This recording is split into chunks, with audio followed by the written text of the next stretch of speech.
The Aurora Borealis doesn't move the way you think it does, and that gentle illusion is what makes it so mesmerizing.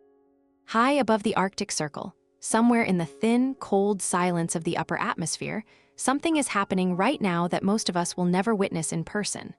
The northern lights are dancing, but they are not dancing the way you might imagine, with sudden bursts and rapid flickers across the sky.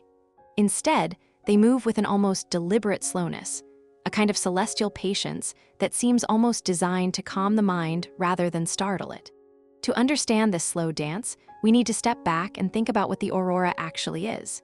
It begins with the sun, roughly 93 million miles away, where the surface is in constant turmoil.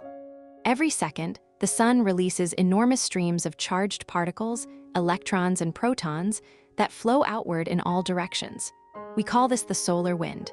And while most of this cosmic breeze passes harmlessly by Earth, some of it finds its way into our planet's magnetic field.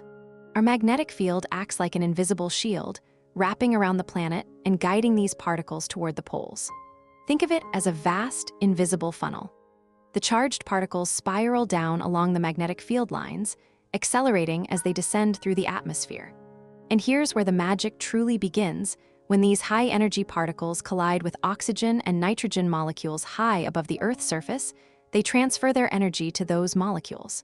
When oxygen molecules receive this energy, they release it as light, and the color they emit is that distinctive, ethereal green that we associate with the aurora. Higher up, at altitudes above 300 kilometers, oxygen produces a deep red. Lower down, nitrogen creates purple and blue hues. Each color is a kind of molecular signature, a quiet conversation between space and atmosphere. But this is where the slowness enters the picture. The aurora doesn't shimmer and flicker rapidly because the process of energy transfer isn't instantaneous. The particles are constantly flowing, yes, but they're also constantly being redistributed by the magnetic field. Some are accelerated downward. Others are deflected sideways. Still others spiral in complex patterns that take seconds, even minutes, to complete. What you're seeing when you watch the aurora undulate across the sky is not a rapid cascade of light, but rather a slow, stately progression of energy redistribution. The curtains don't whip around, they billow. The waves don't crash, they roll. It's as if nature has deliberately slowed down the entire process so that we might have time to truly perceive it, to let it wash over us without overwhelming the senses. There's also another layer to this slowness that's worth contemplating. The aurora isn't a single, unified phenomenon. It's actually composed of millions of individual light emissions occurring simultaneously across vast distances. Some of these emissions happen in rapid succession, creating the illusion of coherent motion. But the overall pattern, the great arcs and folds that sweep across the polar sky, these move with the stately grace of something ancient and purposeful. Scientists have measured this carefully. The most dramatic auroral displays, the ones that photograph so beautifully, typically unfold over timescales of minutes to hours, not seconds. A wave might take 30 seconds to traverse 100 kilometers of sky. A curtain might take 5 minutes to fold and unfold. This isn't fast. This isn't urgent. It's the rhythm of something far larger than ourselves. And perhaps this is why the aurora has captivated human imagination for so long. When you stand beneath it, or even when you simply watch it unfold on a screen, there's time to absorb it. Time to let your mind settle into the rhythm. Time to feel, rather than merely see. The aurora doesn't demand your attention with violence or speed. It invites it with gentleness. The magnetic disturbances that create the most visible auroras, what scientists call geomagnetic storms, occur in cycles.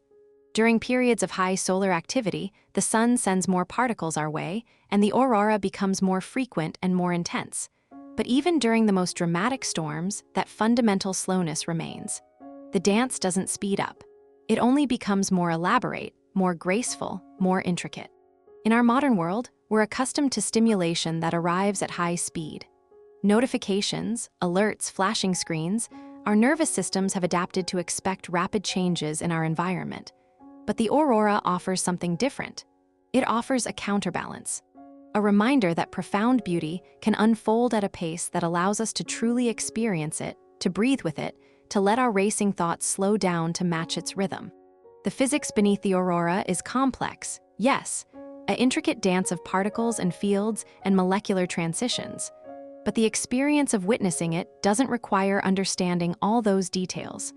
What matters is presence. What matters is allowing yourself to be still, to watch, to let the slow unfolding of light across the sky synchronize with your own breath and heartbeat. So the next time you see an image of the northern lights, or if you're ever fortunate enough to witness them in person, remember this: that slow, graceful movement you're seeing isn't an accident of physics. It's the inevitable result of how energy travels through our atmosphere, how particles interact with molecules, how light emerges from collision and motion. And it's also, perhaps, a gift, a natural invitation to pause, to breathe, and to simply be present with something beautiful and vast. Subscribe to drift through more gentle mysteries of the natural world. There's a new one waiting for you each week.